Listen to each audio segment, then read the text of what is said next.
يهدي الله فلا مضل له ومن يضلل فلا هادي له أشهد أن لا إله إلا الله وأشهد أن محمدا عبده ورسوله ونصلي ونسلم على رسوله الكريم أما بعد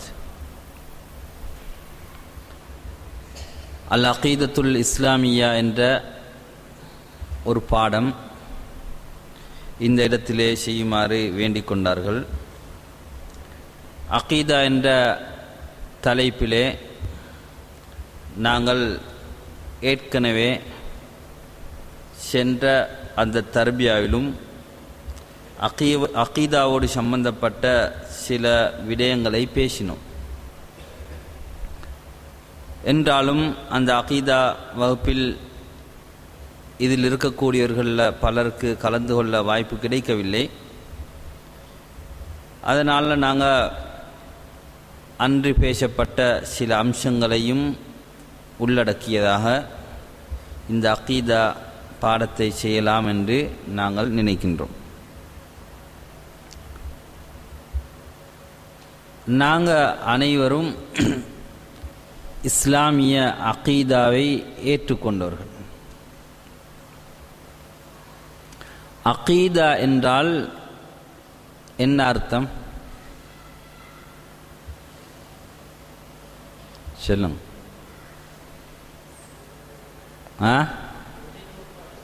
கொள்கை, கோட்பாடு.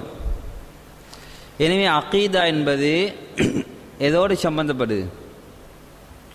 உள்ளத்தோடு சம்பந்தப்படுது. அகீதா என்பது உள்ளத்தோடு சம்பந்தப்படுது.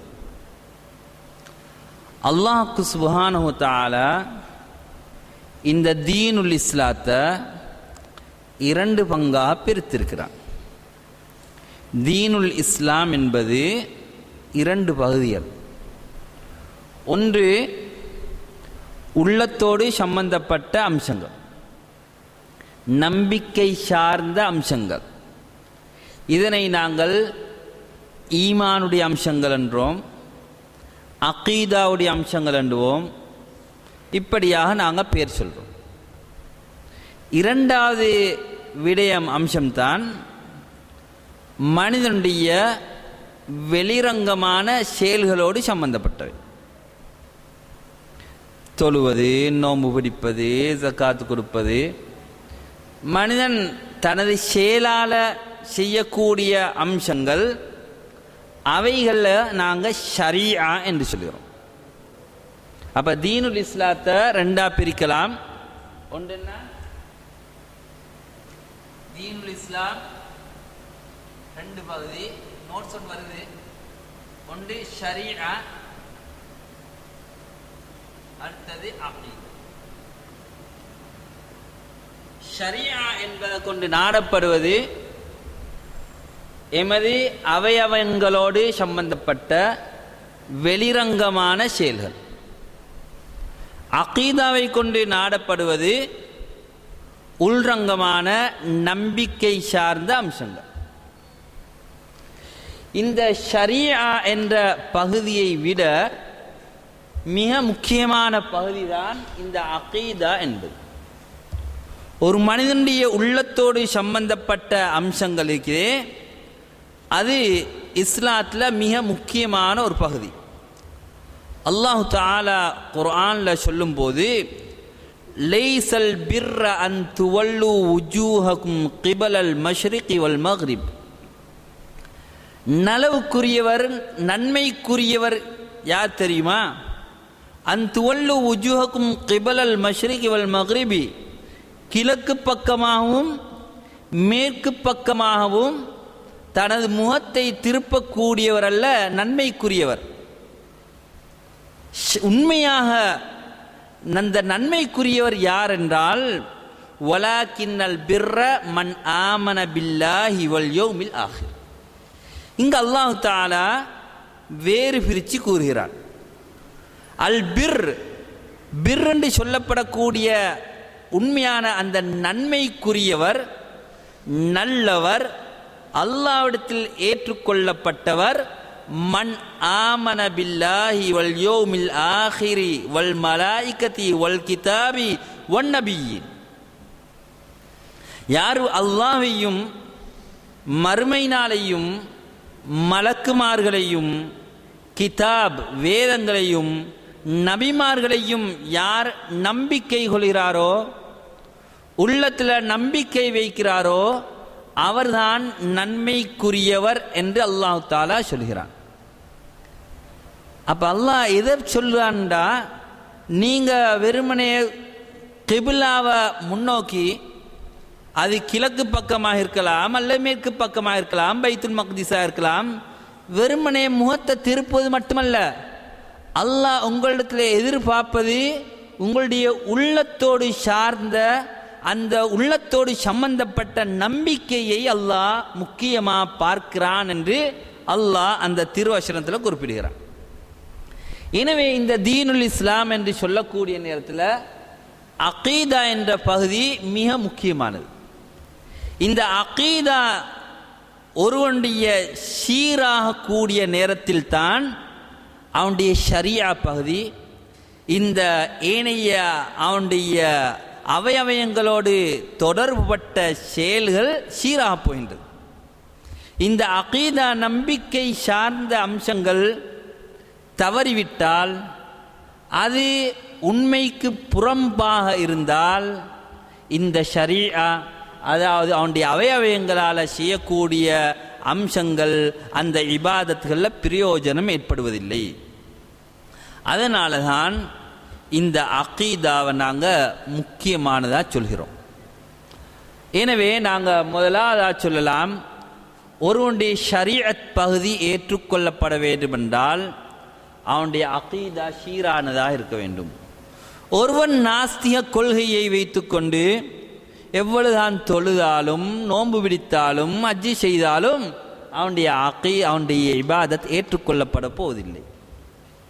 அல்லாஹ்வை பற்றியுள்ள ஈமானில் குறை வைத்துக்கொண்டு அல்லாஹ்வை சரியான முறையில் ஈமான் கொள்ளாம, அல்லது மறுமை நாளை பற்றி சரியான நம்பிக்கை வைக்காம, அல்லது நபிமார்களை பற்றி ஒரு நம்பிக்கை உள்ளத்தில் இல்லாமல், மலக்குமார்களை பற்றி ஒரு நம்பிக்கை இல்லாமல், கலா கதிரோடு சம்பந்தப்பட்ட அல்லாஹ்வுடைய விதியோடு சம்பந்தப்பட்ட விடயங்களில் எந்த ஈமானும் இல்லாமல் நம்பிக்கை இல்லாமல் அவர் நாள் முழுவதும் பள்ளியில் இழ்த்திகாஃப் இருந்தாலும் அவருடைய அமல்கள் ஏற்றுக்கொள்ளப்பட போவதில்லை.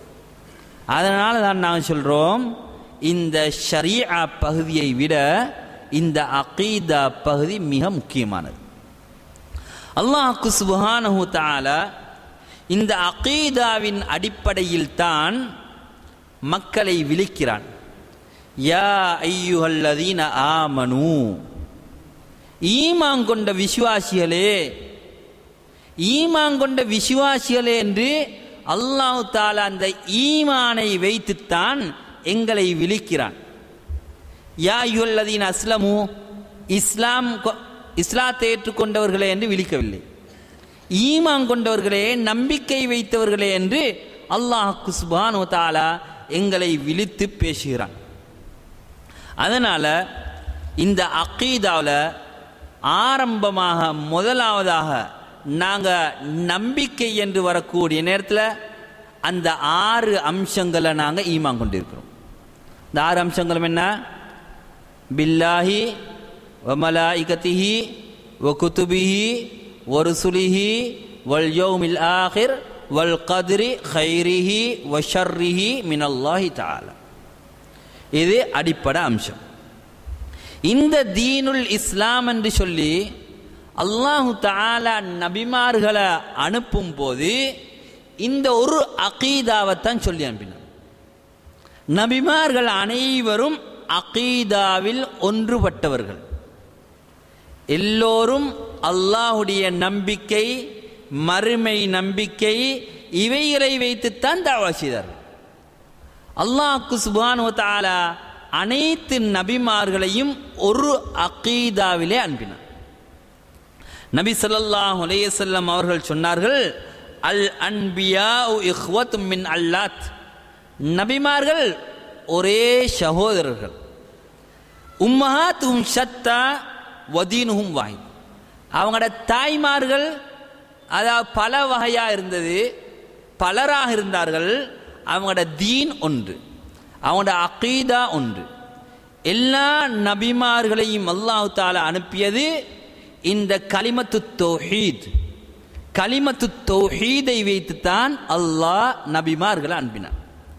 இந்த கலிமத்து தௌஹீதை பற்றி அல்லாஹ் தஆலா சொல்லும்போது, வலகத் பஅஸ்னா ஃபீ குல்லி உம்மத்திர் ரசூலன் அன்இபுதுல்லாஹ வஜ்தனிபுத் தாகூத், சூரத்துன் நஹல் 36வது வசனம். வலகத் பஅஸ்னா ஃபீ குல்லி உம்மத்திர் ரசூலன், ஒவ்வொரு சமூகத்திலும் ஒரு ரசூல் அனுப்பினோம், ஒவ்வொரு சமூகத்துக்கும் நாங்கள் ஒரு தூதுவர் அனுப்பினோம். அவர் சொன்ன விடயம் என்ன? அன்இபுதுல்லாஹ, அல்லாஹ்வை மாத்திரம் வணங்குங்கள், வஜ்தனிபுத் தாகூத், அல்லாஹ் அன்றி வணங்கப்படக்கூடிய அனைத்தையும் நீங்கள் தவிர்ந்து கொள்ளுங்கள், தூரமாகி விடுங்கள் என்று சொல்லிதான் எல்லா சமூகத்துக்கும் நாங்கள் நபிமார் அனுப்பினோம். அப்ப நபிமார்கள் அனைவரும் அழைத்தது இந்த கலிமத்து தௌஹீத். அந்த கலிமத்து தௌஹீதத்தான் நாங்கள் லா இலாஹ இல்லல்லாஹ் என்று சொல்கிறோம். லா இலாஹ இல்லல்லாஹ். எனவே இந்த கலிமாவுடைய அடிப்படை விடயம், ஈமானுடைய முதலாவது விஷயம், அல்லாஹ்வை ஈமான் கொள்வது என்ற அந்த அம்சத்தை தான் லா இலாஹ இல்லல்லாஹ் என்ற அந்த கலிமாவினூடாக நாங்கள் சொல்கிறோம். இந்த கலிமாவில் 2 விடயங்கள் இருக்கு. ஒன்று லா, லா இலாஹ, எந்தொரு கடவுளும் கிடையாது, வணக்கத்துக்கு தகுதியான நாயன் யாரும் கிடையாது, இல்லல்லாஹ், அல்லாஹ்வை தவிர. ஒன்றை இல்லென்றோம், இன்னொன்றை ஈக்கின்றோம். எதை இல்லென்றோம்? யாருக்கும் இந்த தெய்வத்தன்மை அல்லது அல்லாஹ் அந்த வணங்குதல் என்ற அந்த தன்மையை யாருக்கும் கொடுக்க முடியாது. இல்லல்லாஹ், அல்லாஹ்வை தவிர. அப்ப இதுல மைனஸ் பிளஸ் 2 இருக்குது, பாசிட்டிவ் நெகட்டிவ் இப்படி 2 இருக்குது. என்ன பாசிட்டிவ் நெகட்டிவ்ண்டா, லா இலாஹ, எந்த தெய்வமும் கிடையாது, யாருமே தகுதியான நாயன் கிடையாது அல்லாஹ்வை தவிர.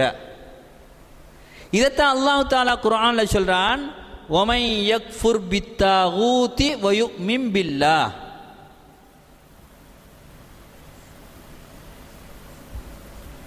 வமன் யக்ஃபுர் பித்தாகூதி வயுமின் பில்லாஹ் ஃபகத் இஸ்தம்ஸக பில் உர்வத்தில் வுஸ்கா. யார் அல்லாஹ் அன்றி வணங்கப்படக்கூடிய தெய்வங்களை நிராகரித்து யார் அல்லாஹ்வை கொண்டு மாத்திரம் நம்பிக்கை வைக்கிறாரோ, ஃபகத் இஸ்தம்ஸக பில் உர்வத்தில் வுஸ்கா, அவர் பலமான கயிற்றை பற்றி பிடித்து கொண்டு விட்டார். இந்த பாருங்க, இந்த கலிமாவுடைய விளக்கம் தான் இது. அல் குஃப்ரு பித்தாகூத், அல்லாஹ் அன்றி வணங்கப்படக்கூடிய அனைத்தையும் நிராகரிக்க வேண்டும், அல்லாஹ்வை மாத்திரம் நம்ப வேண்டும். அல்லாஹ்வை நம்புவதோட இன்னும் வேறு தெய்வ கோட்பாடுகள், கடவுள் கோட்பாடுகள் அவனுடைய உள்ளத்தில் இருக்குமென்றால் அவன் மூமின் அல்ல. அல்லாஹ்வை நம்புகிறான் ஒருவன், அல்லாஹ் தான் வானத்தை பூமியை படைத்தன்னு சொல்றான், சொல்றதோட என்ன தேவையை நிறைவேற்றுகிறார் இன்னார், எனக்கு கஷ்டம் வந்துட்டா இந்த மரணித்தவரை அழைச்சா எனக்கு உதவி செய்கிறார், எனக்கு ஏதாவது துன்பம் வந்துட்டா சிக்கல் வந்துட்டா இந்த வெளியே கூப்பிட்டா எனக்கு என்ன செய்வாரு, அவர் உதவி செய்வாரு என்ற ஒரு எண்ணம் வந்தால் அவர்கிட்ட என்ன இல்லை, அல் குஃப்ரு பித்தாகூத் கிடையாது. எனவே அல் குஃப்ரு பித்தாகூத் என்றா அல்லாஹ் அன்றி யாரையாவது நீ நம்பிக்கை வச்சிருந்தா அந்த நம்பிக்கை எல்லாத்தையும் எடுத்து போடணும். அல்லாஹ் அன்றி வணங்கப்படக்கூடிய அனைத்தையும் நிராகரித்து அல்லாஹ்வில் மாத்திரம் யார் நம்பிக்கை கொள்கிறாரோ ஃபகத் இஸ்தம்ஸக பில் உர்வத்தில் உஸ்கா, அவர் பலமான கயிற்றை பற்றி பிடித்து கொண்டு விட்டார். எனவே அல்லாஹ்வை கொண்டு ஈமான் கொள்வதென்றால் அல்லாஹ் படைத்தவன், பரிபாலித்தவன் என்று நம்புவது மட்டுமல்ல, வணங்கி வழிபட தகுதியானவன், பிரார்த்தனைக்குரியவன், நேர்ச்சை வைக்கப்பட தகுதியானவன், அறுத்து பலியிட வேண்டியவன், இதெல்லாம் அல்லாஹ்வுக்காக வேண்டி செய்யப்படும். அப்போ ரெண்டு விஷயம். ஒன்று ருபூபியா, ரப்போடு சம்பந்தப்பட்ட விடயம். ரப்பு செய்கிற வேலை என்ன? படைத்து பரிபாலிக்கக்கூடியவன் செய்யக்கூடிய வேலை என்ன? உயிர்ப்பிப்பது, படைப்பது, பரிபாலிப்பது, வானங்களை பூமியை படைச்சது எல்லாம் அல்லாஹ். அது ஒரு பகுதி.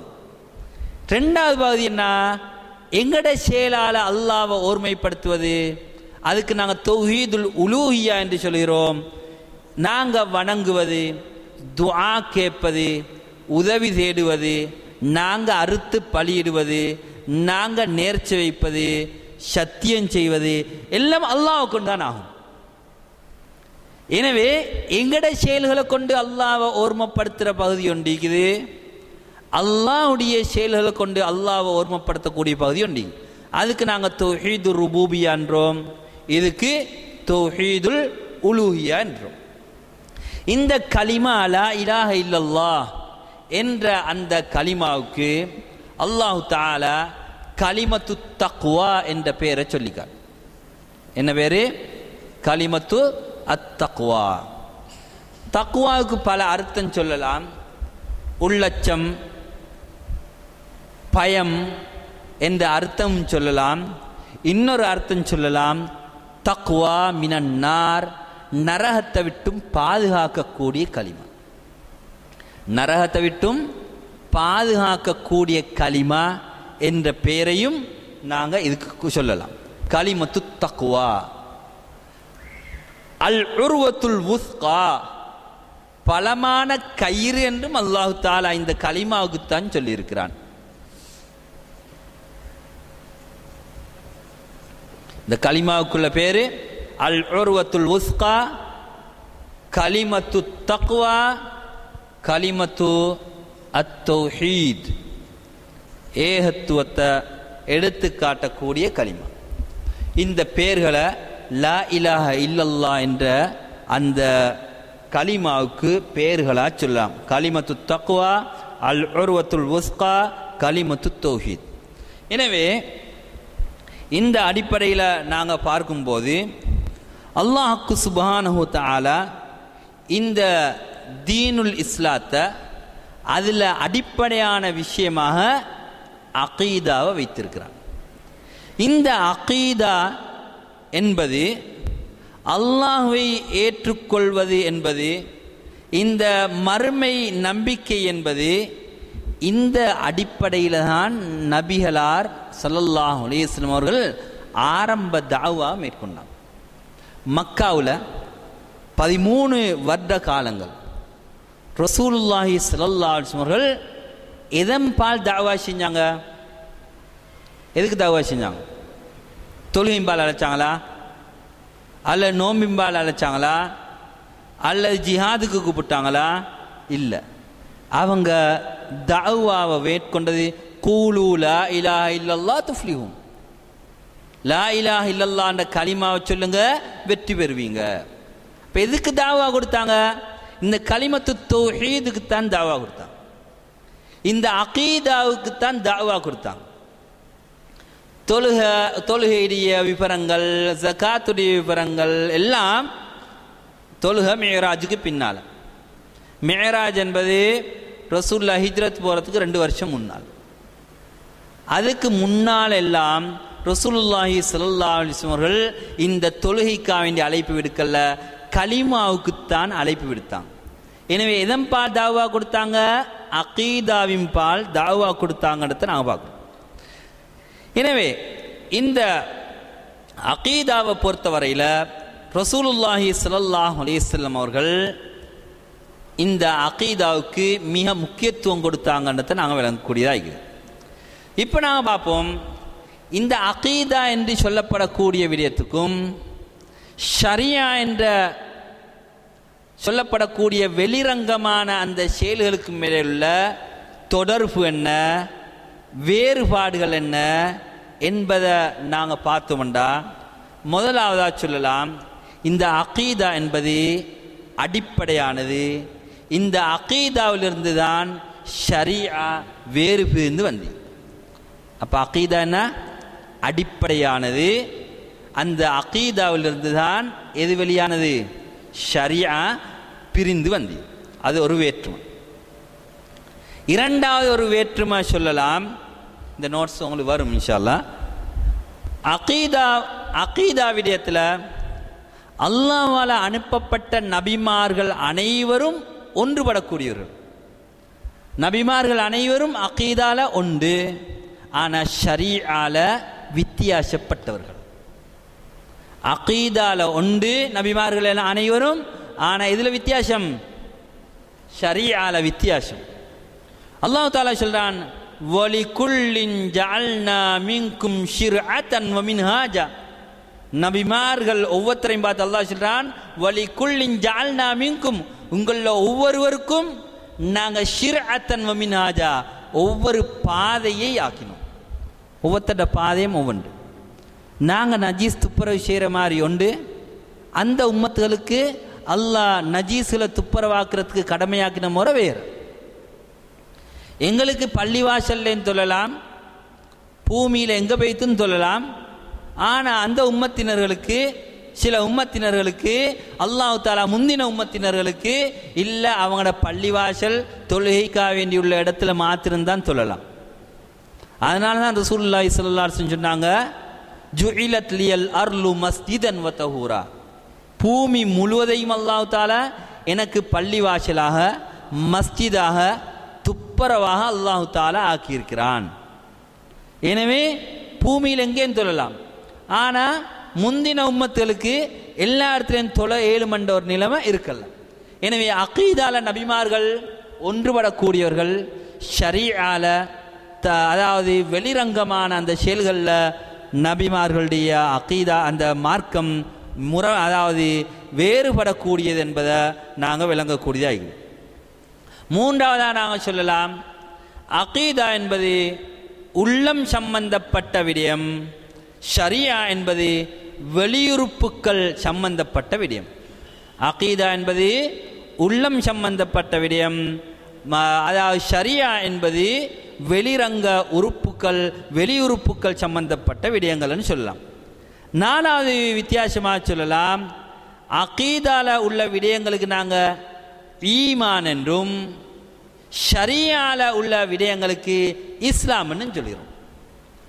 அகீதாவோடு சம்பந்தப்பட்ட விடயங்களுக்கு நாங்கள் ஈமான் என்றும், எமது வெளிரங்க உறுப்புகளோடு சம்பந்தப்பட்ட அந்த செயல்களுக்கு என்னன்னு சொல்கிறோம்? இஸ்லாம்னு சொல்கிறோம். எனவே ஒருவருடைய வெளிரங்க செயலை வச்சு நாங்கள் முஸ்லீம்னு சொல்லுவோம். தொழுதாரு, நோம்பிடிக்கிறாரு, ஹஜ்ஜி போகிறாரு, இதெல்லாம் வெளிரங்க செயல்கள். வெளிரங்க செயலை கொண்டு நாங்கள் முஸ்லீம் என்றும். ஆனால் அவர் மூமினா இல்லையா? மூமினா இல்லையா என்பது அது அல்லாஹோடு சம்பந்தப்பட்டது. அவரை பார்த்து இவர் மூமின் என்று எங்களுக்கு சொல்லுமா? அது அல்லாஹோடு உள்ளது. மூமினாக இருக்க வேண்டும் என்று நாங்கள் எதிர்பார்க்கிறோம். ஒவ்வொருத்தரும் மூமினாக இருக்க வேண்டும் என்று நாங்கள் எதிர்பார்க்கிறோம். ஆனால் உண்மையாக அவர் மூமினாக இருக்கிறாரா? அது அல்லாஹோடு சம்பந்தப்பட்டது. ஏனென்றா மூமின் என்பது அது உள்ளத்தோடு சம்பந்தப்படுது.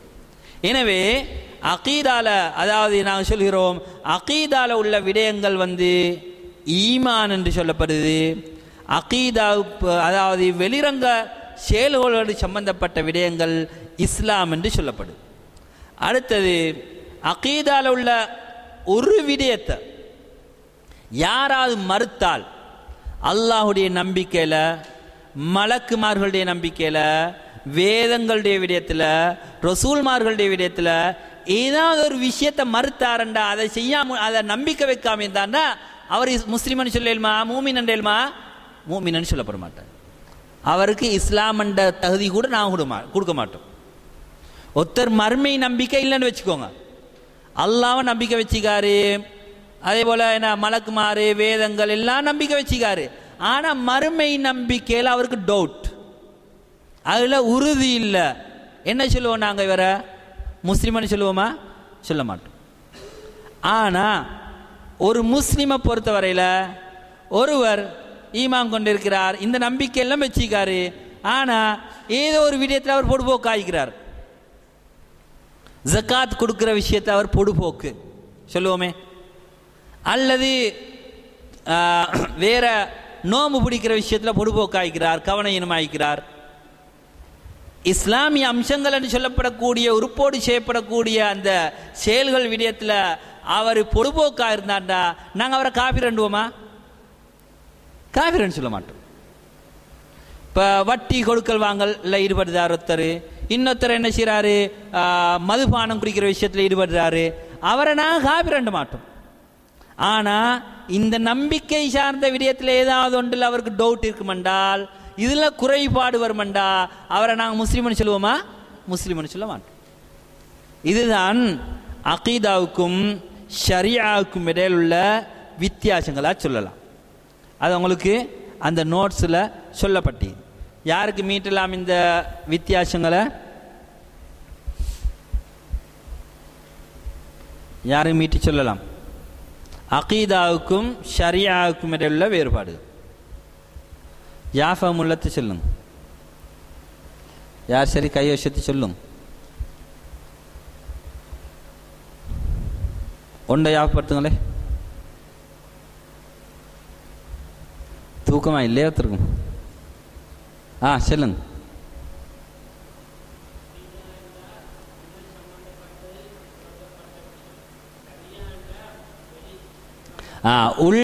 அகீதாண்டா உள்ளம் சம்பந்தப்பட்டது, ஷரியா என்றால் உறுப்புகள் சம்பந்தப்பட்டது. சரி, ஒரு வித்தியாசம். ரெண்டாவது வித்தியாசம்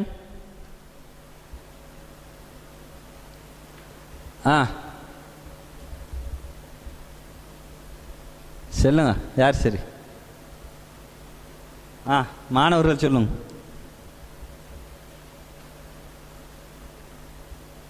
வெக்கப்பட தேவையில்லை.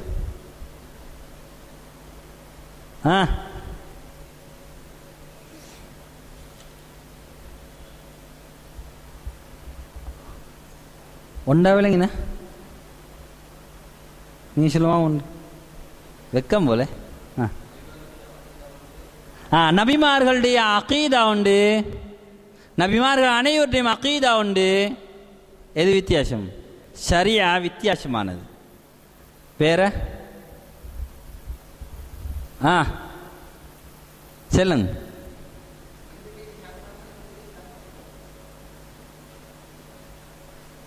அது கொஞ்சம் வித்தியாசமாக சொன்னார் உங்களோட அடுத்தாப்பில் உள்ளவர். உள்ளத்தோடு சம்பந்தப்பட்டது, உறுப்புகளோடு சம்பந்தப்பட்டது.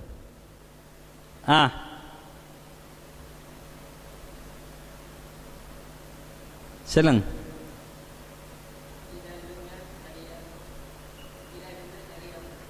அகீதாவிலிருந்து தான் ஷரியா வந்திருக்கின்றது.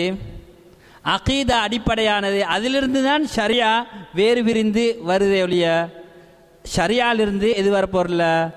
அகீதா வரப்போறல. ரைட்.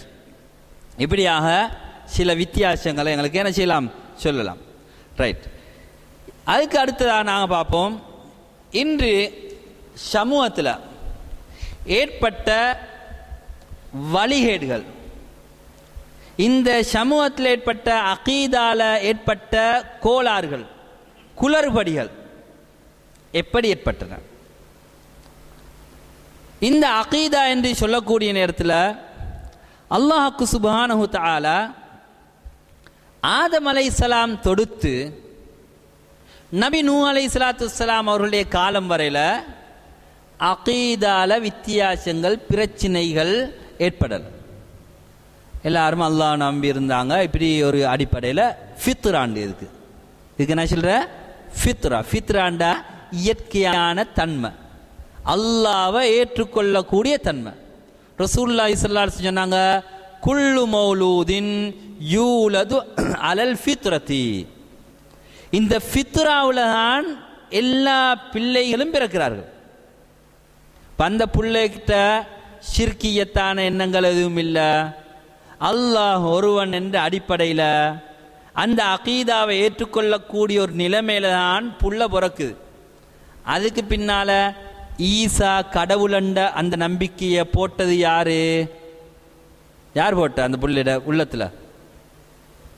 அவனோட உம்மா அல்லது வாப்பா அல்லது அவனோட சூழல், அப்படித்தானே? அந்த உள்ளத்தில் அல்லாஹோடு வணங்குறதுக்கு இன்னும் பலர் இருக்கிறார்கள் என்ற நம்பிக்கையை போட்டது யாரு? அவனுடைய உம்மா அல்லது வாப்பா. ஒருவன் நெருப்பு வணங்கியா மாறுகிறான், இன்னொத்தன் ஈசா அலைஹிஸ்ஸலாம் ஜேசஸ வணங்கக்கூடியவனா மாறுகிறான், இன்னொத்தன் உஸைர் இப்னுல்லாஹ் ஒரு நபிய அல்லாஹ்வுடைய மகன் என்று சொல்கிறான், இன்னொருவன் இன்று அந்நியர்கள் வணங்கக்கூடிய அந்த அவங்களோட தெய்வங்களை ஒவ்வொருத்தரையும் பேர் சொல்லி என அவர்களை அழைக்கிறான். இதுதான் தெய்வம் என்றும் இதுதான் கடவுள் என்றும் அவன் அழைக்கிறான். இது அழைப்பதற்கு படிச்சு கொடுத்தது யாரு? அல்லாவா? இல்ல, அவனோட உம்மாம் பாப்பாம். அதனால தான் ரசூலுல்லாஹி ஸல்லல்லாஹு அலைஹி வஸல்லம் சொன்னாங்க, குல்லு மௌலூதின் யூலது அலல் ஃபித்ரா. புள்ள பிறக்க செல்ல அந்த அடிப்படை தன்மையில தான் பிறக்குது, உண்மையான சரியான நிலையில தான் பிறக்குது. வாபவாஹு அவனுடைய தாய் தகப்பர்கள் யுஹவ்விதானிஹி ஓ யுனஸ்ஸிரானிஹி ஓ யுமஜிசானிஹி, அவனை யஹூதியாக நஸ்ரானியாக நெருப்பு வணங்கியாக இந்த வீணான கொள்கைகள் உடையவனாக அல்லாஹ் ஏற்றுக்கொள்ளாத பல இணை வைப்புகள் நிறைந்த ஒரு உள்ளமாக அவனுடைய உள்ளத்தை மாற்றுவது அவனுடைய பெற்றோர்கள் என்று ரசூலுல்லாஹி ஸல்லல்லாஹு அலைஹி வஸல்லம் சொன்னாங்க. இதில் ஒரு பாயிண்ட் இருக்குது. ரசூலுல்லாஹ் சொல்கிறாங்க, அவனை யஹூதியாக அவனை நஸ்ரானியாக அவனை மஜூசியாக மாற்ற அவனோட உம்மா பாப்பான், அவனை முஸ்லீமாக மாத்திர உம்மா பாப்பான்னு சொல்லல. ஏன்னா இஸ்லாத்தான் பிறக்கிறான், இஸ்லாத்லாம் பிறக்கிறான். அதனால அவனை இஸ்லாமாக்க முஸ்லீமாக்க யாரு? அவனோட உம்மா பாப்பான்னு சொல்லல. அந்த புள்ள இஸ்லாத்து தான் பிறக்குது, இஸ்லாத்தை ஏற்றுக்கொள்ளக்கூடிய தன்மையில தான் பிறக்குது. ஆனா அவனோட உம்மா பாப்பான்னு சேர்ந்து அவனை என்ன செய்றாங்க?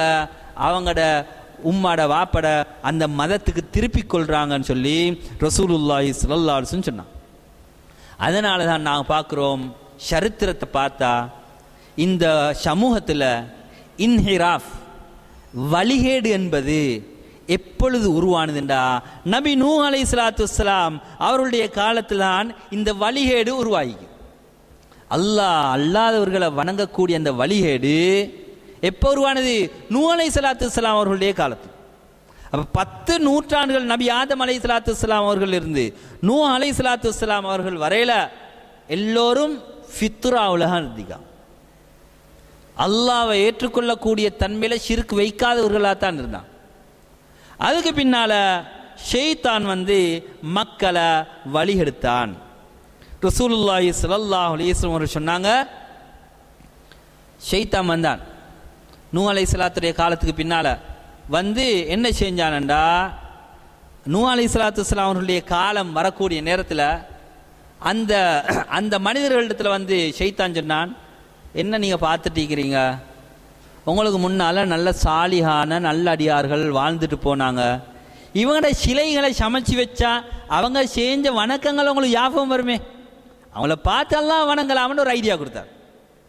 அந்த சிலைகளை செஞ்சு வணங்க சொல்லல, சிலைகள்கிட்ட பிரார்த்தனை உரிய சொல்லல, ஷைத்தான் ஒரு ஐடியா போட்டான், நீங்கள் இவங்களோட உருவங்களை சிலைகளை சமைச்சு வைங்க, சமைச்சு வச்சா அவங்கள பார்க்க செல்ல ஏன்னா வரும், உங்களுக்கு ஞாபகம் வரும், ஞாபகம் வந்து நீங்கள் இபாதத் செய்வீங்கன்னு ஒரு ஐடியா கொடுத்தார். அவங்களும் சமைச்சாங்க வனங்கள்ல. ஒரு ஜென்ரேஷன் பீத், அந்த ஜென்ரேஷன் போனதுக்கு பின்னால் ஷைத்தான் மறுபடி வாரான், வந்து சொல்லுகிறான், என்ன பார்த்துட்டு இருக்கிறீங்க? உங்களோட முன்னாள் உள்ளவங்க எல்லாம் இப்படி சமைச்சு இவங்கள்ட்ட பிரார்த்தனை புரிஞ்சாங்க, இவங்கள்ட்ட பிரார்த்தனை புரிஞ்சாங்க, இவங்கள்ட்ட பிரார்த்தனை புரிஞ்சா அல்லாஹ்ட்ட நெருங்கலாம் என்று சொல்லி இவர்களை அழைப்பதற்கான ஒரு தூண்டுதலை தூண்டிவிட்டான். அதே போல என்ன செய்ய தொடங்கினாங்க? மனுஷரு இந்த சிலைகளை வணங்க தொடங்கினான்.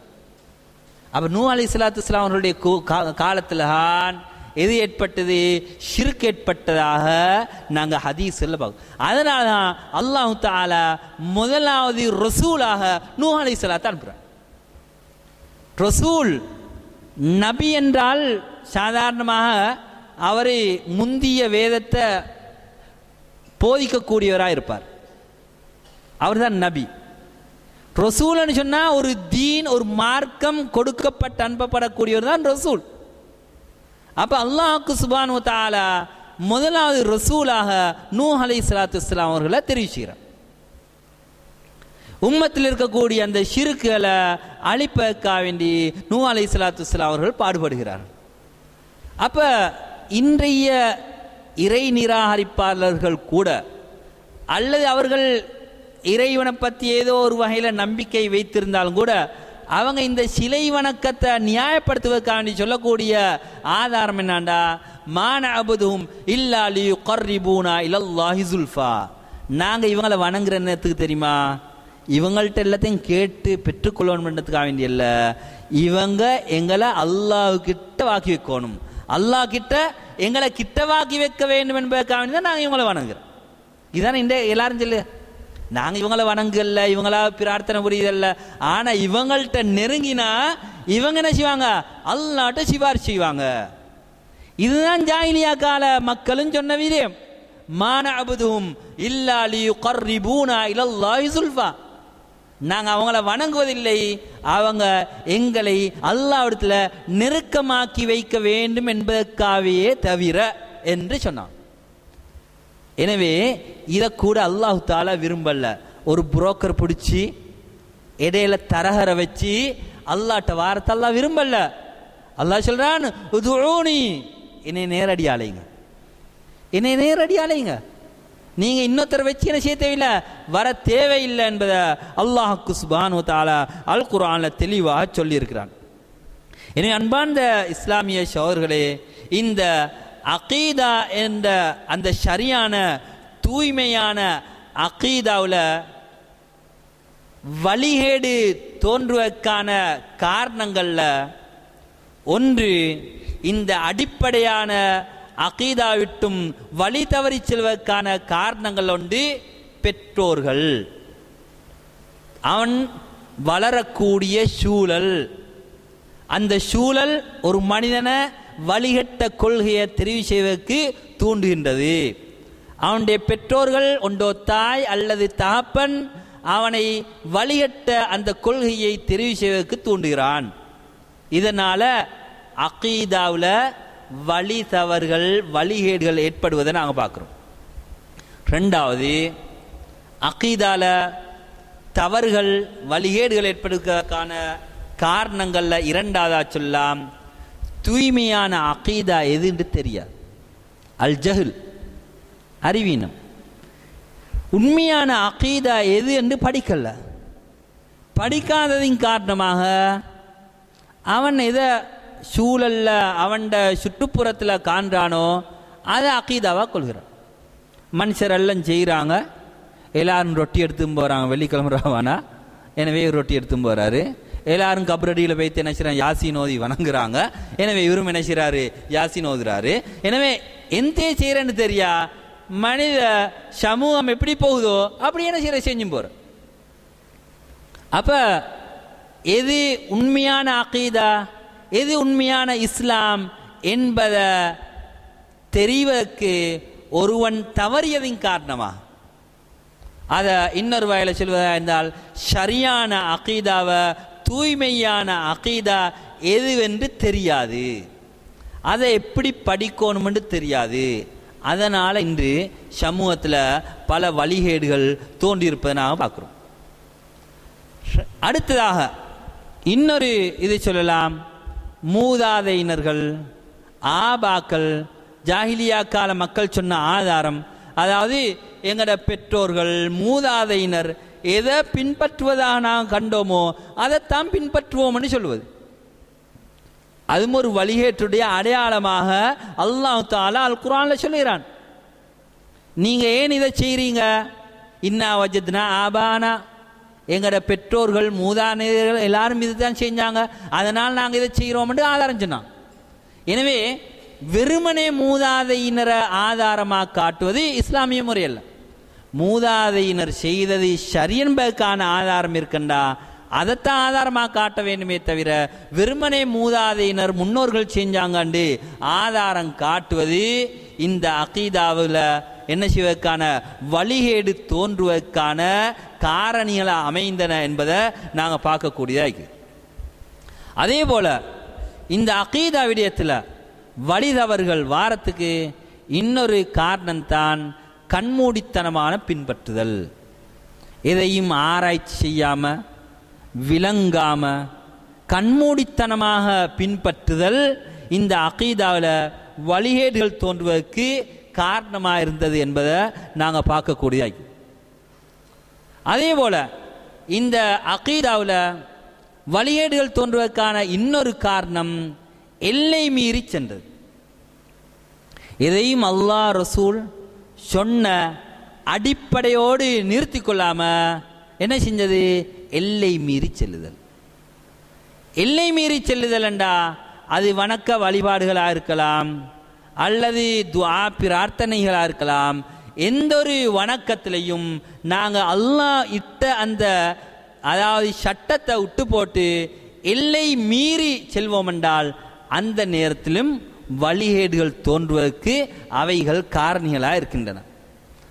அதே போல அல்லாஹ்வுடைய இந்த பிரபஞ்சத்தில் அல்லாஹ்வுடைய அத்தாட்சிகளை பற்றி சிந்தனை செய்யாமல் அல்லாஹ்வுடைய அந்த ஆயாத்துகள் அல்லாஹ்வுடைய அத்தாட்சிகளை மறந்து வாழ்வதும் இந்த அகீதால வழிகேடுகள் தோன்றுவதற்கான பொதுவான காரணிகள் என்று எங்களை சொல்லலாம்.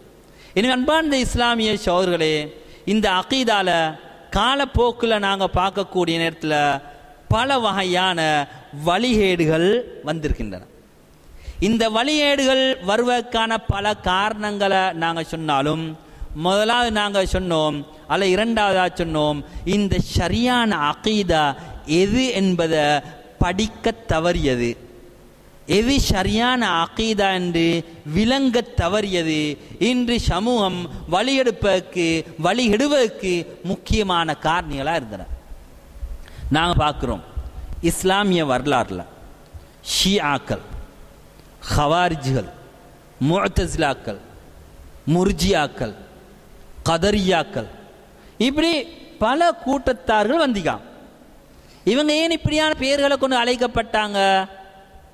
இந்த அகீதா கொள்கை சம்பந்தப்பட்ட விடயத்தில் அவங்க வழி தவறி சென்றாங்க. ஆரம்பமாக உருவான ஒரு கூட்டம்தான் ஹவாரிஜ். ஹவாரிஜன் ஒரு கூட்டம் உருவானாங்க. அவங்க பல வழியற்ற கொள்கைகளை கொண்டிருந்தாங்க. அதில் முக்கியமான ஒரு கொள்கை என்னாண்டா, ஈமானுடைய ஒரு அம்சத்தில் அவங்க அதுக்கு டெஃபினிஷன் கொடுக்க அல்லது வரைவிலக்கணம் கொடுக்க தவறினாங்க. ஹவாரிஜ் ஈமான் என்றால் என்ன? நாங்கள் ஈமான் என்பது 3 அம்சங்களை வச்சு தான் ஈமான்றோம். ஈமான் நாங்கள் ஆரம்பத்தில் அடிப்படையில் உள்ளம் சார்ந்த அம்சங்கள்னு சொன்னாலும், இந்த ஈமான் பூர்த்தி ஆகிறதுக்கு என்ன வரணும்? அது வாயால் வரணுமா இல்லையா? கலிமத்து தௌஹீத் வாயால் வரணும், உள்ளத்தால் அதை என்ன செய்யணும்? ஏற்றுக்கொள்ளணும், எங்களோட உறுப்புகளால் அதை செய்யணும். அப்படித்தானே? ஈமான், ஒரு மனிதனுடைய ஈமான் பரிபூர்ணம் அடைவதற்கு அது உள்ளத்தால் மட்டும் வந்து போதாது, அவன் வாயால் சொல்லணும் கலிமத்து தௌஹீத, அதே நேரத்தில் தனது செயலால் செய்யும். அப்போ ஈமான் என்ற அந்த அம்சத்தில் செயல்களும் உள்வாங்கப்படுவதை நாங்கள் பார்க்குறோம். ஆனால் இந்த ஈமானுடைய அம்சத்தில் அவன் உள்ளத்தோடு சம்பந்தப்பட்ட விடயத்தில் அவன் சரியாக இருந்து, உறுப்புக்கள் சம்பந்தப்பட்ட அந்த விடயத்தில், செயல்கள் சம்பந்தப்பட்ட விடயத்தில் ஏதாவது குறைகள் விட்டாலும் அவன் மன்னிக்கப்படலாமா எழுதா? மன்னிக்கப்படலாமா எழுதா? ஈமான் உள்ளத்தோடு சம்பந்தப்பட்ட விடயத்தில் சரியாக இருந்து, செயல் சார்ந்த விடயங்களில் ஏதாவது பிழைகள் விட்டால், தவறுகள் வந்தால், பாவங்கள் நடந்தால் அவன் மன்னிக்கப்பட இயலுமா எழுதா? மன்னிக்கப்படலாம். இதுதான் அஹ்லு சுன்னத்தி வல் ஜமாத் என்ற கொள்கை. ஆனால் ஹவாரிஜ்கள் என்ன சொன்னாங்க தெரியுமா? ஒரு முஃமின் என்றால் அவன் எப்படி உள்ளத்தால ஏற்றுக்கொண்டோ அதே போல அவனுடைய வெளிரங்க செயல்கள் அனைத்திலும் அவன் பெர்ஃபெக்டாக பரிபூர்ணமாக இருக்கும். இந்த வெளிரங்க செயல்கள் அவன் பரிபூர்ணம் இல்லை என்றால் அவன் முஃமின் அல்ல. இதான் ஹவாரிஜிகள் வச்ச அவங்களோட அடிப்படை. அப்ப அந்த அடிப்படையில் அவங்க என்ன சொன்னாங்கண்டா, ஒருவன் இங்க கவனிங்க, ஒருவன் ஈமான் கொண்டதுக்கு பின்னால தவறி ஒரு ஜினாவில் ஈடுபட்டான், ஈமான் கொண்டதுக்கு பின்னால மதுபானத்தை குடிச்சிட்டான், ஒரு பாவத்தை செஞ்சிட்டான், ஈமான் கொண்டதுக்கு பின்னால ஜகாத்தை கொடுக்காமல் மறுத்தான் அல்ல, ஜகாத்தை கொடுக்காமல் இருந்துட்டான். அப்படி என்று சொன்னால் இவன் யாரு? ஹவாரிஜிகள்ட்ட காஃபிர். ஹவாரிஜிகள் என்ன சொன்னாங்க? அவன் காஃபிர். ஆனா அஹ்லுஸ் சுன்னah வல் ஜமாஅத்தினர் என்ன சொன்னாங்க? இப்படி ஒருத்தருக்கு நடந்தால் உள்ளத்தால ஈமான் கொண்டதுக்கு பின்னால செயல்களில் ஏதாவது மாற்றங்கள் நடந்தா, சினா செஞ்சா என்ன சொல்லுவோம் நாங்க? காஃபிர் அண்டுவோமா? அவன் பரிபூர்ணமான மூமின் அண்டுவோமா?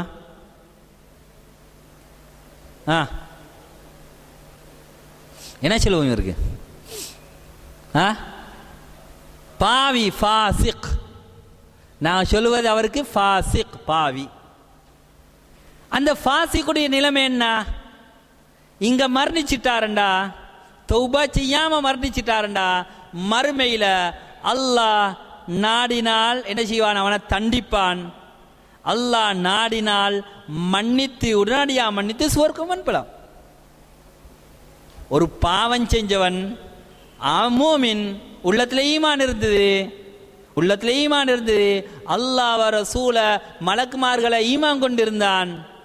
ஆனா அவன்கிட்ட செயல் ரீதியான சில குறைபாடுகள் இருந்தன, பாவங்கள் இருந்தன. நாங்க இவன் என்ன சொல்லுவோம்? பாவி.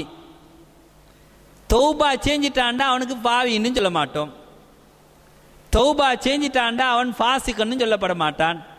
இல்ல தௌபா இல்லாம மரணித்து விட்டான், என்ன சொல்லுவோம்? இவன் நாளை மர்மையில் தஹ்த மஷீஅத்தில்லாஹ், அல்லாஹ்வுடைய நாட்டத்துக்கு கீழே.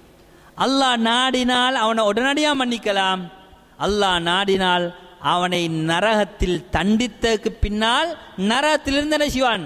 வெளியேற்றுவானா இல்லையா? ஒரு நாளையில வெளியேற்றி அவனை சுவர்க்கத்துக்கு அனுப்புவான். ரசூலுல்லாஹ் சொன்னாங்க, மன் கால லா இலாஹ இல்லல்லாஹ் தஹலல் ஜன்னah. இதான் அர்த்தம். லா இலாஹ இல்லல்லாஹ் சொன்னவன் அவன் சுவர்க்கம் நுழைவான்.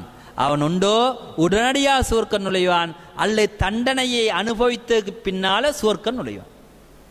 அப்ப இந்த அடிப்படை ஈமானுடைய அம்சங்கள்ல மாற்றம் செய்த இந்த ஹவாரிஜிகள் என்ன சொன்னாங்கண்டா, ஒருவன் இப்படியான பாவங்களை செஞ்சுட்டான், அவன் காஃபிர் ஆகிட்டான், அவன் நாளைக்கு மறுமையில நரகத்துல நீடூழி காலம் இருப்பான்னு சொன்னான். இப்ப ஹவாரிஜிகள் எங்க போய்த்தாங்க? அடிப்படை விட்டும் வெளியே போய்த்தாங்க. இதனாலதான் வழிகட்ட பிரிவினர்கள் என்று அவங்க சொல்லப்படுறாங்க. 72 கூட்டம் சொல்றோமே, இந்த 72 கூட்டத்தில் ஒரு கூட்டமாக நாங்கள் ஹவாரிஜிகளை கணக்கெடுப்பது ஏன்? இந்த அகீதாவுடைய அம்சத்துல ஒரு அம்சத்தில் என்ன செஞ்சாங்க? அவங்க வழி தவறி விட்டார்கள். அது பிறகு பாருங்க ஷியாக்கள். நாங்கள் ஷியாக்களை ஏன் வழி தவறியவர்கள் சொல்றோம்? அவங்க அகீதால என்ன மாற்றம் செஞ்சாங்க? அவங்க தொழுதாங்க தானே, அவங்க நோம்பு பிடிக்கிறாங்க தானே, எல்லாம் செய்கிறாங்க தானே.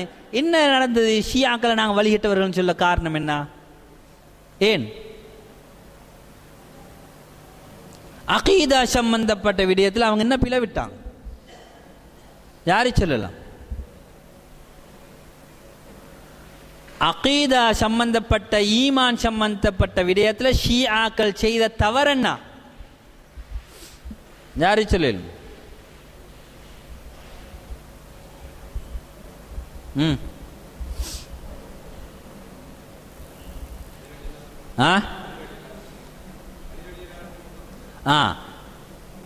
ஈமான் சம்பந்தப்பட்ட, நம்பிக்கை சம்பந்தப்பட்ட பல அம்சங்கள்ல அவங்க மாற்றம் செஞ்சுக்காங்க.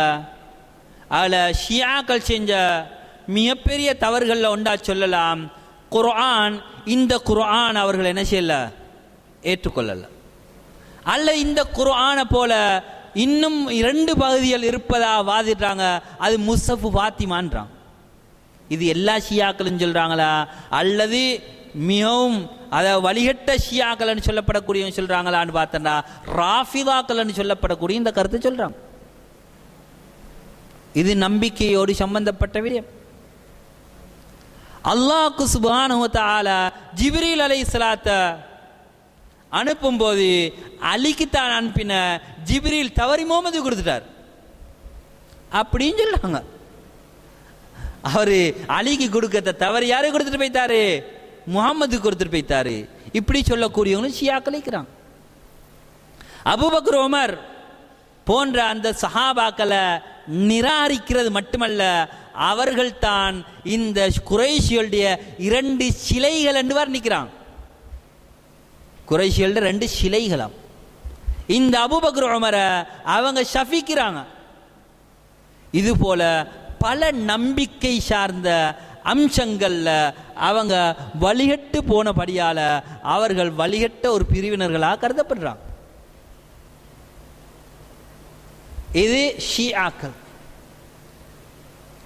அத்வைதத்தை பேசக்கூடியவங்க ஏன் வழிகேடர்கள் நாங்கள் சொல்றோம்? அத்வைதம் என்றால் என்ன, வஹ்தத்துல் வுஜூத் என்றால் என்ன? எல்லாம் அவனே என்ற கொள்கை. படைப்பினங்களுக்கு இடையில வித்தியாசம் சொல்லாத ஒரு கொள்கை. பாவத்தையும் புண்ணியத்தையும் எல்லாம் உண்டாக்கக்கூடிய கொள்கை. ஷிர்க்குக்கும் குஃப்ருக்கும் ஈமானுக்கும் இடையில வித்தியாசம் இல்லைன்னு சொல்லக்கூடிய கொள்கை. உலகத்தில் எல்லாமே எல்லாம் நல்லதுதான் என்று சொல்லக்கூடிய கொள்கை. உலகத்தில் எல்லாமே எல்லாம் அவனே, எல்லாம் அல்லாஹ்விலிருந்து தான் உண்டானது என்று சொல்லக்கூடிய கொள்கை. இது அல்லாஹுடைய அம்சத்திலே ஈமான்லேயே வழி தவறியதின் காரணமாக நாங்கள் அந்த வஹ்தத்துல் வுஜூத் என்ற அந்த கொள்கை வழிகட்ட கொள்கை என்று சொல்கிறோம். அதே போல இந்த முர்ஜியாக்கள் என்ற ஒரு சாரார் அந்த காலத்தில் இருந்தாங்க. அவங்க என்ன சொன்னாங்கண்டா, ஒரு மனிதன் ஈமான் கொண்டு விட்டா எவ்வளவும் பாவம் செய்யலாம், எவ்வளவும் பாவம் செய்யலாம், குற்றம் புரியலாம், எவ்வளவு குற்றம் புரிஞ்சாலும் ஈமான் உள்ளத்தில் இருந்துட்டா அவர் பூர்ணமான முஃமின் என்றா. அது ஒரு ஜாய் ஹவாரிஜியோட ஆப்போசிட். என்ன சொன்னாங்க, ஈமான் கல்புல வந்துட்டா அதே பின்னால எவ்வளவுதான் பாவம் செஞ்சாலும் அவர் பரிபூர்ணமான முஃமின் என்று சொன்னாங்க.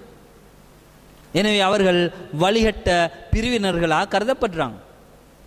எனவே ஆரம்ப காலத்தில் தோன்றிய இந்த வழிகேடுகள், ரசூலுல்லாஹ் காலத்துக்கு பின்னால தோன்றிய வழிகேடுகளை நாங்கள் பார்க்கக்கூடிய நேரத்தில் ஹவாரிஜிகளுடைய வழிகேடு, அதே போல ஷியாக்களுடைய வழிகேடு, முர்ஜியாக்களுடைய வழிகேடு, கதரியா என்ற ஒரு கூட்டம் அவர்கள் கதர மறுத்தார்கள். கதரண்டா என்ன, அல்லாஹ்வுடைய விதியை மறுத்தார்கள். எல்லாம் சும்மா இபேமா உண்டாவது, இயற்கையா உண்டாவது, இயற்கையா நடக்குது அப்படி சொன்னாங்களே ஒழிய அல்லாஹ்வுடைய உத்தரவு கொண்டு, அல்லாஹ்வுடைய நியதியை கொண்டு, அல்லாஹ்வுடைய எழுத்தை கொண்டு தான் நடக்குது என்ற அந்த செய்தியை ஏற்றுக்கொள்ள மறுத்தாங்க. அவர்கள் கதரியா என்று அழைக்கப்படுகிறார். அதனால ஒரு மனிதன் தனது அகீதாவை பாதுகாக்க வேண்டுமென்றால், அதை சீரான ஒரு கொள்கையாக அதை ஆக்கிக்கொள்ள வேண்டுமென்றால் சில அஹ்லு சுன்னா வல் ஜமாஅத்தினர் சொன்ன சில அடிப்படைகளில் நாங்கள் ஒன்றுபட வேண்டியிருக்கிறோம். ஏற்கனவே சொன்னது போல அல்லாஹுடைய ரசூல்மார்கள், வேதங்கள், அதே போல நபிமார்கள், அந்த அம்சங்களில் நாங்கள் எப்படி ஈமான் கொள்கிறோமோ அதே போன்று அல்லாஹுடைய சிஃபாத்துகள் சம்பந்தப்பட்ட விடயத்திலும் எங்களோட ஈமான் வரும். அல்லாஹுக்கு பண்புகள் இருக்குதா இல்லையா, நல்ல உயரிய பண்புகள் இருக்குதா இல்லையா, உயரிய நல்ல அழகான பெயர்கள் இருக்குதா இல்லையா, அல்லாஹுக்கு பெயர்கள் உண்டு, அல்லாஹுக்கு உயரிய பண்புகள் உண்டு. அந்த பண்புகள் அனைத்தையும் நாங்கள் மறுக்காது, அதுக்கு வேறு கருத்து கொடுக்காது, அப்படி ஏற்றுக்கொள்ளும். அல்லாஹ் கோபப்படுகிறானா இல்லையா? சும்மா உதாரணத்துக்கு அல்லாஹ் கோபப்படுவானா? கோபமண்டா ரத்தம் கொதிக்கிய.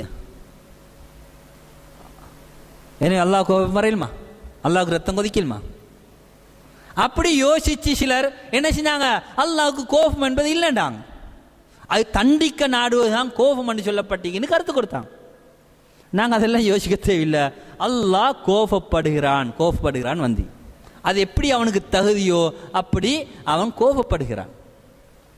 அல்லாஹ்க்கு சுப்ஹானஹு வ தஆலா யப்சுத்து யதஹு பில்லைல், இரவுல அவனுடைய கையை விரிக்கிறான். லியதூப முஸீஉன் நஹார், பகலையில பாவம் செய்தவன் தௌபா செய்ய வேண்டும் என்பதற்காக வேண்டி இரவில் அவனுடைய கையை விரிக்கிறான். பகலையில் அவனுடைய கையை விரிக்கிறான். இரவில் பாவம் செய்தவன் தௌபா செய்ய வேண்டும் என்பதற்காக வேண்டி. அல்லாஹுக்கு கரம் உண்டு என்பதை நாங்கள் ஏற்றுக்கொள்கிறோம். ஆனால் அது எப்படி கரம், எங்கட கையை போலையா, அதெல்லாம் நாங்கள் யோசிக்க கூடாது. அல்லாஹு தஆலா தனது இரு கரத்தாலும் ஆதமை படைத்தான் என்று சொல்கிறான். மா மனக அன் தஸ்ஜுத லிமா ஹலக்து பியதைய, எனது இரு கரத்தாலும் படைத்த அந்த ஆதமுக்கு நீ ஏன் சுஜூத் செய்யவில்லை என்று அல்லாஹ் கேட்கிறான். இரு கரம் என்ற சொல்ல பாவிச்சிக்கான். அதுக்கு அங்கே நாங்கள் மூளையை போட்டு அது அப்படியா இப்படியா, அந்த நகத்தோடையா நகம் இல்லாமலா இந்த விரல்களோடையா இல்லையா இப்படியெல்லாம் யோசிக்கக்கூடாது. அல்லாஹ்க்கு சுப்ஹானஹு வ தஆலா கரம் என்ற சொல்ல பாவித்துக்கிறான். அதை நாங்கள் அப்படியே ஏற்றுக்கொள்கிறோம். நாங்கள் இந்த உலகத்தில் படைக்கப்பட்ட பொருள்களுக்கே இந்த பேர்களை சொல்கிறோம். ஆனால் நாங்கள் மனுஷனை போல ஈக்குவல்மெண்ட் எதிர்பார்க்குறல்ல. ஊசிக்கு கண்ணிக்கு தானே, ஊசிக்கு கண்ணிக்கா, ஊசி கண் தெரியுமா? ஊசி கண்ணு மனுஷன கண்ணும் உண்டல்ல, ஆனால் கண்ணன்னு சொல்கிறோம். நாங்கள் சொல்லும்போது வாகனத்துக்கும் ஃபேஸி கண்டு, காருக்கு வேனுக்கு ஃபேஸிக்கே முகமிக்கு தானே. ஆனால் மனுஷன் முகத்தை போல நாங்கள் எதனா செய்யறதில்ல, எதிர்பார்க்குறல்ல. அதுபோல அல்லாஹ்வுடைய முகம் என்று சொல்லப்பட்டதும் கரம் என்று சொல்லப்பட்டதையும் அல்லாஹ்வுக்கு தகுதியான மாதிரி சாட்டிடுவோமே தவிர அதில் நாங்கள் வேறு வியாக்கியானம் சொல்ல போகக்கூடாது. அல்லாஹ் திருமுகம் என்று சொல்லியிருக்கிறான், அல்லாஹ் கரம் என்று சொல்லியிருக்கிறான், நாங்கள் அப்படியே ஏற்றுக்கொள்கிறோம். இதில் வேறு விளக்கங்கள் சொல்லி கொண்டு போகிறது அது வழிகேட்டில் கொண்டு வைத்து சேர்த்துரும். இது அல்லாஹ்வுடைய சிஃபாத்தோடு சம்பந்தப்பட்ட விடயம். அல்லாஹ்வுடைய சிஃபாத்ல அல்லாஹ் பொதுவாக மொத்தமாக ஒரு செய்தி சொல்லிக்கான், லைஸ கமிஸ்லிஹி ஷை, அல்லாஹ் போல எதுவும் இல்லை. அல்லாஹ் போல எது ஷரீகா இல்லை, அல்லாஹ் போல எதுவும் இல்லை. நீங்க எந்த சிந்திச்சாலும் அதை போல அல்லாஹ் இல்லை. வஹுவ ஸமீஉல் பஸீர், அல்லாஹ் கேட்கக்கூடியவன் பார்க்கக்கூடியவன். கேட்கிறான் பார்க்கிறான். எப்படி கேட்கிறான் எப்படி பார்க்கிறான்? காதால கேட்கிறானா, கண்ணால பார்க்கிறானா?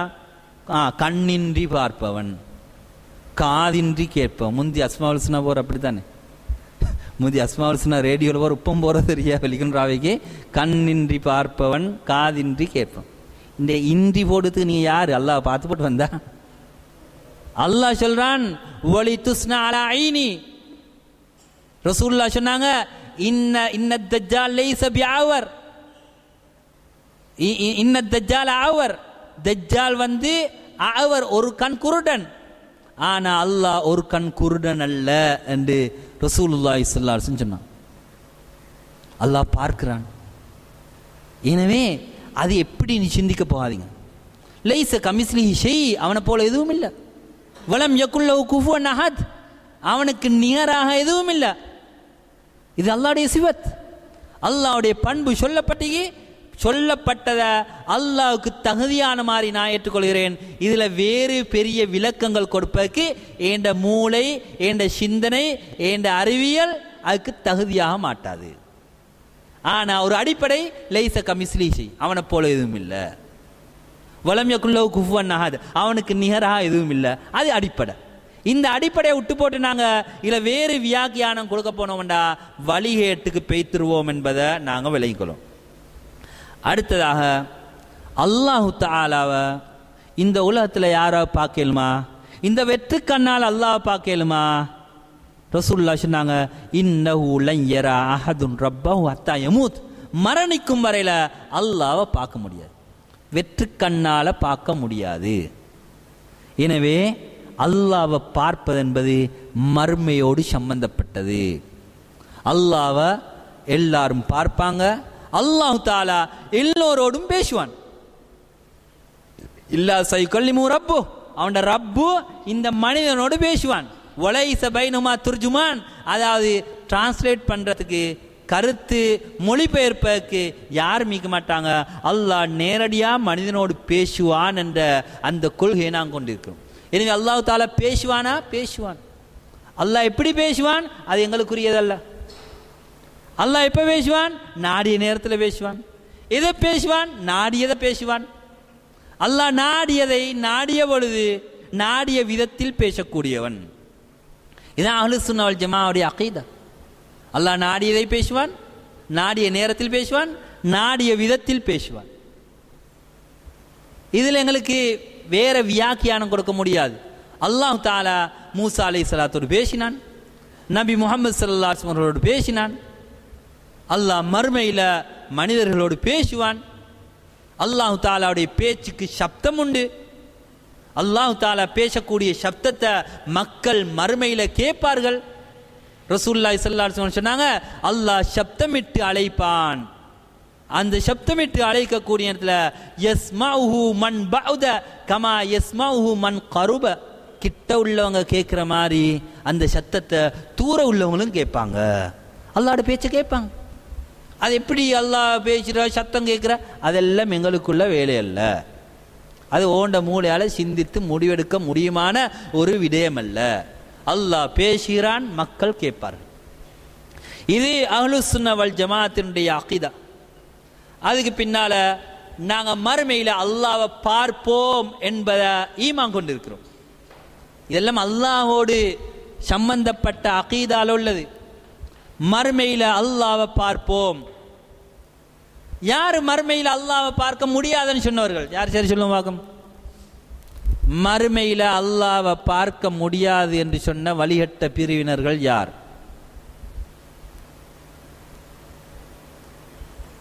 இந்த பகுதியில் மறுமையில் அல்லாஹ்வை காண முடியாது என்று சொன்ன வழிகட்ட பிரிவினர்கள் யார்?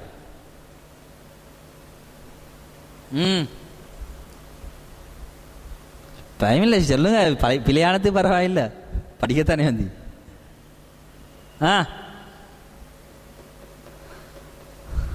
சொல்லுமா உங்களுக்கு, சொல்லுமா இந்த பகுதியில்.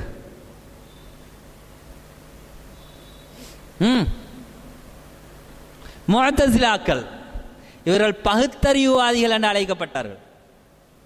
அவங்க தான் சொன்னாங்க அல்லாஹ்வை மறுமையில் பார்க்க முடியாது. பார்க்குறண்டா ஒரு பொடி ஆயிக்கோணுமாம், பொடி இல்லாதோண்டு பார்க்கல தான்.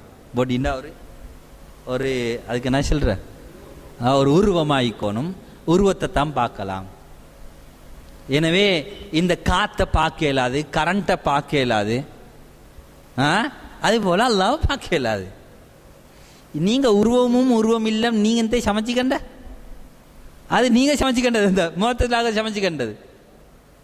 அல்லாஹ் தாலா சொல்றான் என்ன பார்க்கலாம் என்று. நீங்கள் அதுக்காக என்ன செய்ய தேவையில்லை. அல்லாஹ்வுக்கு தகுதியான ஒரு அமைப்பில் அல்லாஹ் தாலா வருவான். அல்லாஹ் வருவதா சொல்கிறான். மறுமையில் மக்கள் பார்ப்பாங்கன்னு சொல்றான், மக்களோடு பேசுவான்னு சொல்கிறான்.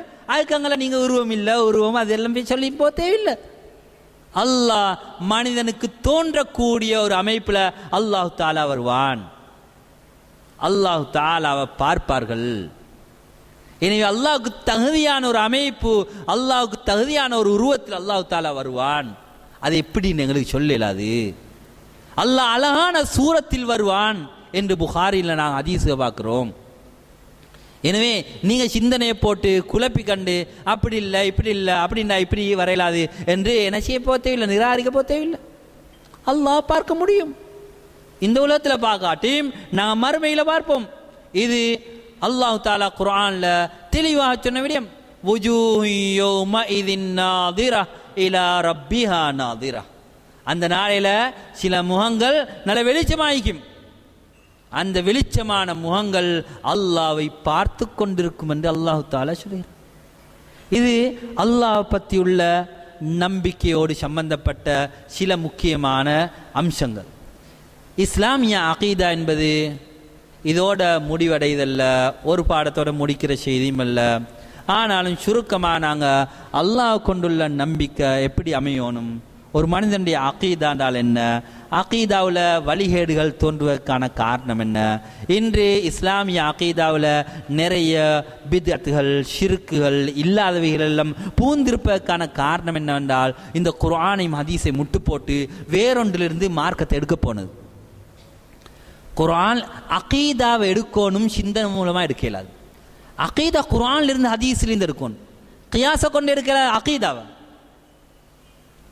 கியாஸை கொண்டு ஃபிக்ஹ் சட்டம் பேசலும். கியாஸ்னா வேறு பாபு மிச்சம் பேசணும், அது ஒரு இந்த நேரத்தில் பேசி முடிக்க முடியாது. எனவே ஒன்றை ஒப்பிட்டு ஆராய்ந்து சட்டம் எடுப்பது என்பது ஃபிக்ஹில் வரலாம். உதாரணமாக ரசூலுல்லாஹ் ஒன்றுக்கு போன நேரத்தில் துப்புரவு செஞ்சாங்க. தண்ணி இல்லாமல் எதால் துப்புரவு செஞ்சாங்க? தண்ணி இல்லாத நேரத்துலேருந்து துப்புரவு செஞ்சாங்க, கல்லால் துப்புரவு செஞ்சாங்க. சரி, ரசூலுல்லாஹ் கல்லால் துப்புரவு செய்ததை அனுமதிச்சாங்களா இல்லையா? அனுமதிச்சாங்க. ஆனால் அது ப்ரௌசத்தாக இருக்கக்கூடாது. பீபெட்டை கழுதையிட பீபெட்டையை கொண்டு வந்து கொடுத்தாங்க. இப்படி சுத்துறலாம் காஞ்ச இதை சொல்ல சொன்னாங்க, இது நஜீஸு வீச்சிங்கண்ணா. அப்போ நஜீஸுகளால் செய்ய முடியாது. நஜீஸை கலட்டக்கூடிய அந்த கல்லால் ரசூலுல்லாஹ் துப்புரவு செஞ்சாங்க. பின்றைக்கு நாங்கள் டிஷ்யூவால் துப்புரவு செய்கிறா இல்லையா? டிஷ்யூவை ரசூலுல்லாஹ் பாவித்ததுக்கு ஆதாரமிக்கா? எங்க சரி ஹதீஸ் காட்டலுமா ரசூலுல்லாஹ் டிஷ்யூவால் தொடச்சிக்கண்டு? சொல்லுங்க, ஏலா. ஆனால் டிஷ்யூவை கொண்டு செய்யலாம் துப்புரவு. அதில் அந்த கல்லில் இருக்கக்கூடிய அந்த அதே இல்லத் அதே காரணம் இந்த டிஷ்யூவில் வரும்போது நஜீஸை கலட்டக்கூடிய தன்மை இருக்கும்போது இதை கொண்டும் துப்புரவு செய்யலாம்னு சொல்கிறோம். இதுதான் கியாஸ். ஒன்றை பார்த்து அவனுடைய காரணங்களை பார்த்து அதே காரணத்துக்குள்ள ஒரு அம்சம் இன்று வருமண்டா அதை நாங்கள் கியாஸை கொண்டு ஃபிக்ஹ் விளங்கலாம். அது எல்லாத்திலையும் விளங்க போவானம், அது பொதுமக்களுக்குரியதும் அல்ல. ஆனால் அகீதால கியாஸை கொண்டு எடுக்கலுமா? பகுத்தறிவை கொண்டு அது அப்படி வந்து எனவே இதை இப்படித்தான் நாங்கள் விளங்கணும் அகீதா கொள்கை எடுக்கலுமா? இல்லை. கொள்கை என்பது அல்லாஹ் ரசூல் சொன்னதுதான் வரும். கொள்கைன்னு சொன்னா அல்லாஹ் எதை சொன்னானோ குர்ஆன்ல, ரசூலுல்லாஹ் ஹதீஸ்ல எதை சொன்னாங்களோ அதுதான் கொள்கை. கொள்கை கோட்பாட்டில் ஒரு மனிதன் பகுத்தறிவை கொண்டு அது அப்படி வந்தா இது இப்படி வரையில் மண்டலம் சொல்லல. மறுமை நம்பிக்கையா இருந்தாலும் சரி, நபிமார்களுடைய நம்பிக்கையா இருந்தாலும் சரி, அல்லாஹ் சம்பந்தப்பட்ட நம்பிக்கையா இருந்தாலும் சரி, அனைத்தும் அல்லாஹ் ரசூல் சொன்ன முறையில் வரும். அதில் பகுத்தறிவை பாவிக்க முடியாது. ஃபிக்ஹில் பகுத்தறிவு பாவிக்கலாம், ஒன்றுக்கு நேர்பாடாக இன்னொரு சட்டத்தை எடுக்கலாம், அது வேறு. எனவே இந்த அகீதாவில் பகுத்தறிவை கொண்டு வைத்து போட்டபடியால், அகீதாவை பகுத்தறிவை கொண்டு விளங்க பார்த்தபடியால் இஸ்லாத்தில் பல பித்அத்துகள் உருவான. மார்க்கத்தை எங்கே இருக்கும்? குர்ஆன்லேருந்து ஹதீஸ்லேருந்து. இங்கே மார்க்கத்தை எடுத்தீங்க மனாம், அவர் மனா கண்டிக்கு, அந்த மனாவிலிருந்து நான் அகீதா எடுத்தீங்க இல்லையா? மனா. இன்னொரு ஆதாரம் எங்கே எடுத்தீங்க? அவர் மியராஜ் பேத்தி, பெரிய வெளி மியராஜ் போனாம், ரசூலுல்லாஹ் போன மாதிரி. அவர் மீராஜ் வைத்து அல்லாஹ் சந்திச்சு போட்டு செய்தி கொண்டு இதை மார்க்கமாக எடுத்தி ஈகா இல்லையா? கிதாபுகளில் புஸ்தகத்துகள் ஈகா இல்லையா? அவர் கபர் அடியால் போனாம். கபர் அடியால் போச்சால ஒரு சத்தம் கேட்டான், யார் பேசினான்னு தெரியா. அந்த சத்தத்தை ஒரு பைத்தா வந்து அந்த பைத்தை ஒரு ஆதாரமாக கொண்டு என்ன செஞ்சுக்குது? சட்டம் சொல்லி அகீதா கொள்கை. அப்போ கொள்கை எங்கேயும் வரணும்? குர்ஆன் ஹதீஸ்லேருந்து வரணும். கொள்கை போய் சும்மா வெறுமனே எங்கேயோ போகிற ஒரு பைத்தில் இருந்து ஒரு கவிதையிலேருந்து எடுக்க இயலாது, மனாவிலிருந்து எடுக்க இயலாது. அது நபிமார் கண்ட மனாண்டா வேறு செய்தி, இது சிம்மோத்தர் கண்ட மனா, அந்த மனாவிலிருந்து ஆதாரம் எடுத்து ஜியாரத்து கட்டுறதுக்கு இப்படி பல செய்திக்கு என்ன செய்யறது? ஆதாரம் கட்ட மனா. அல்லது என்ன இஸ்லாமி ராஜன் ஒன்றை காட்டு, அல்லது என்ன செய்யறது? அவர் அதாவது அந்த இல்ஹாமன் ஒன்று சொல்லும், அவர் வழி அப்படி கச்சல அவருக்கு இல்ஹாம் இறங்கினா. இல்ஹாமன்னா என்ன? அப்படி அவருக்கு இறங்குது செய்தி. எங்கேருந்து இறங்கிக்கி? அல்லாட்டின் அவ வஹி இறங்கிக்கி, ரசூலுல்லாஹ்க்கு பிறகு வஹி இறங்கின மாதிரி. அல்லாஹ் சில செய்தியை உதிப்பாக்கி கொடுக்குறான்னு வேற செய்தி, ஆனால் அதை மார்க்கமாக ஒரு அடிப்படையாக எடுக்க இயலாது. ஒருத்தருக்கு விலங்கு இயலாத ஒரு செய்தி அல்லாட்ட துவா கேட்குறாரு, துவா கேட்டு போட்டு ஏன்னா அவர் அது கொஞ்சம் திக்ரோட ஃபிக்ரோட இக்கச்சல அல்லாஹ் விளங்கப்படுத்தி கொடுக்குறேன்னு வேறு செய்தி. ஆனால் இவர் என்ன செய்யற அகீதாவை கொள்கையை எது மூலமாக எடுத்தீங்க? அவருக்கு இல்ஹாமி மூலமாக அறிவிக்கப்பட்டதா, கஷ்ஃபு மூலமாக அறிவிக்கப்பட்டதாம். கஷ்பண்டும் இல்லாமண்டும் மனாமண்டும் அஷரீரி சத்தமண்டும் இஸ்ராண்டும் மேராஜனும் இப்படியான ஆதாரங்களை சொன்னாங்க. எனவே அன்பான் இஸ்லாமிய சோர்களே, இந்த இஸ்லாமிய கொள்கை கோட்பாட்டில் வழிகேடு தோன்றதுக்கான காரணம் குர்ஆன ஹதீஸை விட்டு போட்டு வேறு வேறு அடிப்படைகளை ஆதாரங்களாக கொண்டது. அதனால தான் வழிகேடுகள் தோன்றும். எனவே இஸ்லாமிய அகீதா என்பது ஒரு பெரிய ஒரு தலைப்பு. உங்களுக்கு தரப்பட்டிய நோட்ஸில் நான் சொல்லப்பட்ட சில முக்கியமான அம்சங்கள் சொல்லப்பட்டிக்குது. அதை நீங்கள் வாசித்து பாருங்கள். அதில் சந்தேகங்கள் இருந்தால் கேளுங்க. உங்களுக்கு இதுவரையில் சொல்லப்பட்ட விடயங்களில் ஏதாவது சொல்லப்பட்ட விடயத்தில் சந்தேகங்கள் இருந்தனா உங்களுக்கு கேட்டு தெளிவு பெற்றுக்கொள்ளலாம்.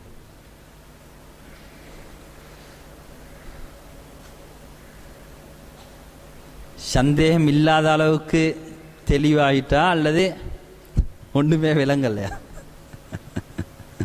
ரெண்டுல ஒன்று.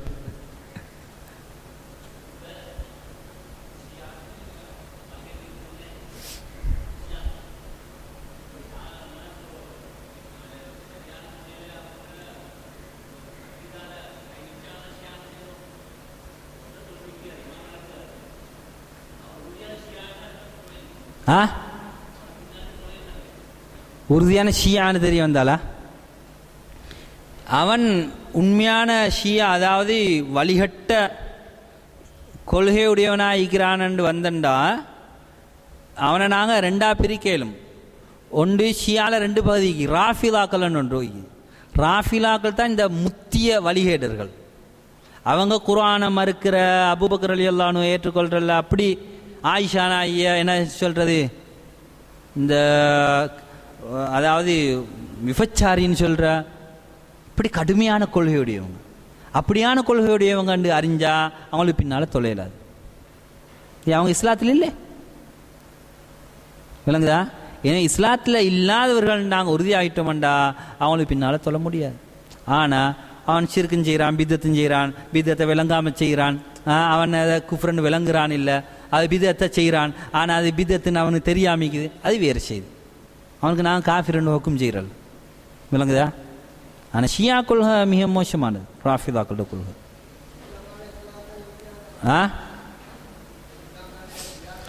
இலங்கையில் ஷியாக்கள் ஈக்கிறாங்க, ஆனால் அவங்க இவ்வளவு முத்திய ஷியாக்களா இல்லையா என்பதை தீர்ப்பு செய்கிறது. பஹாரான்ற ஒரு கூட்டம் ஈக்கிறாங்க, அது பாகிஸ்தான்லேருந்து வந்தவங்க. அடிப்படை பஹாராக்களும் அந்த இஸ்மாயிலியான ஒரு கூட்டம் இருக்குது. அவங்களாம் ஷியாக்களோட தொடர்புள்ளவங்க தான்.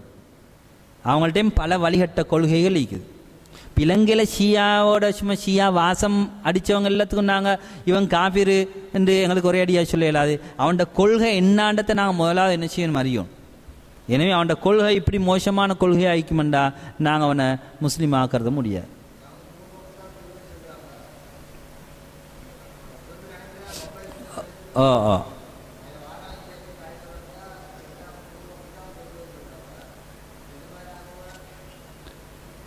இப்படித்தான் இப்படியானவங்களோட இது கொள்கைகள் மோசமண்டா நாங்கள் தீர்ப்பு செய்கிறன்றது உண்டு, இவங்களை பின்பற்றி தொழுவது என்பது உண்டு, விளங்குதா?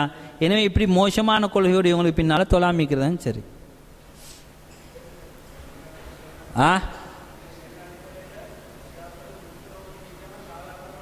ஓ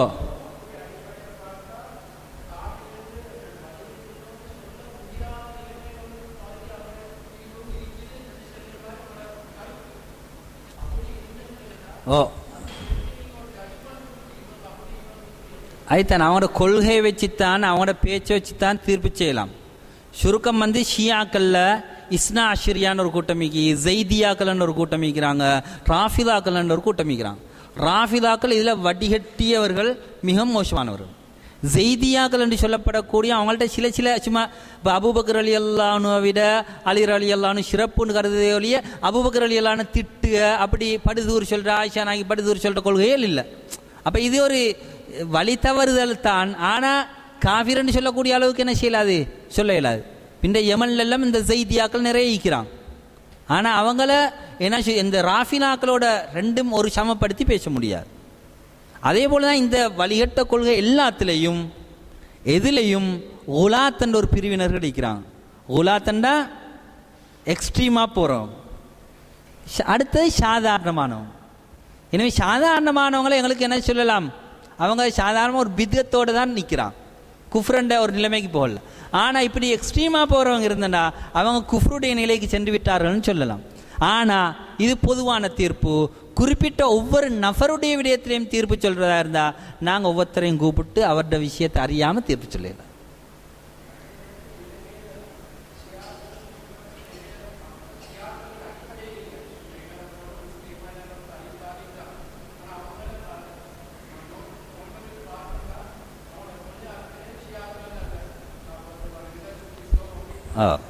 அதுதான் நான் சொன்ன அடிப்படை 2 மாரில் நான் கேட்டகரைஸ் பண்ணலாம். எங்களுக்கு சுபானக்கல்லாஹும்ம முடிச்சுக்கலாமே. சுபானக்கல்லாஹும்ம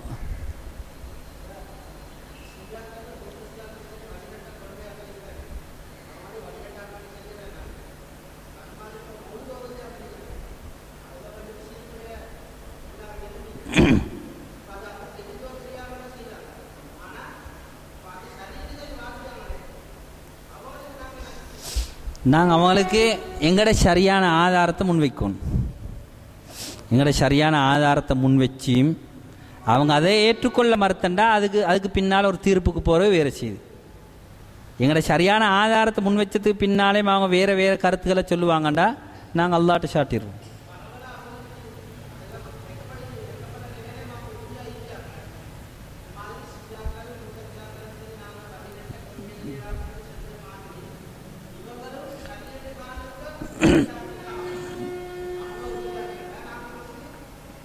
இதுதான் பொறுப்பு. என்னண்டா அந்த குறிப்பிட்ட நபர்களுக்கு தீர்ப்பு கொடுக்குறேன்னு மிச்சம் பொறுப்பு. இஸ்லாத்தில் ஜட்ஜ்மெண்ட்ன்றது மிச்சம் பொறுப்பு. நாங்கள் இதன் மூலமாக அவர் ஒன்றோ நரகவாதின்னு சொல்ல போகிறோம், அவர் நரகத்துக்கு சொல்லக்கூடியவர்னு சொல்ல போகிறோம். அதனால் ஒரு குறிப்பிட்ட நபர் விடயத்தில் தீர்ப்பு சொல்கிறேன்றது மிச்சம் பொறுப்பான செய்தி. அதனால தான் நான் பொதுவாக தீர்ப்பு சொல்கிறேன். இப்படி செய்கிறது ஷிருக்கு, இப்படி செய்கிறது பித்அத்து, இது கூடாது ரெண்டு தீர்ப்பு சொல்கிறதையோடைய அது அவர் அதை செஞ்சத்தில் அவருக்கு அல்லாட்ட மன்னிப்புண்டிக்கா இல்லையாண்டு அல்லாவோட உள்ள சுருக்கம் அவ்வளோ. ஏனெண்டா இந்த ஷியா வாசம் பட்டவர்கள் வழிகேடுன்னு சொன்னால் அப்படியானவர்கள்ட்ட கூட ஹதீஸ்கள் ரிவாய் செய்யப்பட்டி புகாரில் இருக்குது, முஸ்லீமில் இந்த முஅத்தஸிலாக்கள் வாசம் பட்டவங்கள்ட்ட ஹதீஸ்கள் வந்திக்குது. விளங்குதா? எனவே அவங்களோட கொள்கை விடயத்தில் மட்டும் அப்படி வழி தவறிக்கிறாங்க. ஆனால் மற்ற அடிப்படைகளில் என்ன செஞ்சாங்க, சரியாகிக்கிறாங்க. ஆனால் அதனால் நாங்கள் அவங்கள சரி காண்பது என்று அல்ல, குறிப்பிட்ட ஒரு நபர் விடயத்தில் நாங்கள் தீர்ப்பு செய்கிறன்றது மிச்சம் பொறுப்பான ஒரு விடயம். அதனால் நாங்கள் ஒரு பொதுவான ஒரு தீர்ப்பு சொல்கிறது வேறு, குறிப்பிட்ட ஒரு நபர் விடயத்தில் தீர்ப்பு சொல்கிறது வேறு.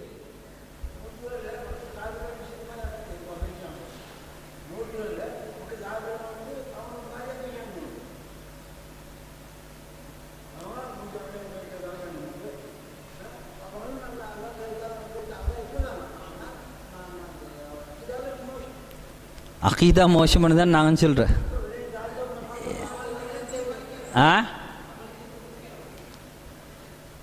தீர்ப்பு கொடுக்குறன்றது எனக்குண்டா என்னை பொறுத்த வரையில் கொஞ்சம் கஷ்டமான செய்தி.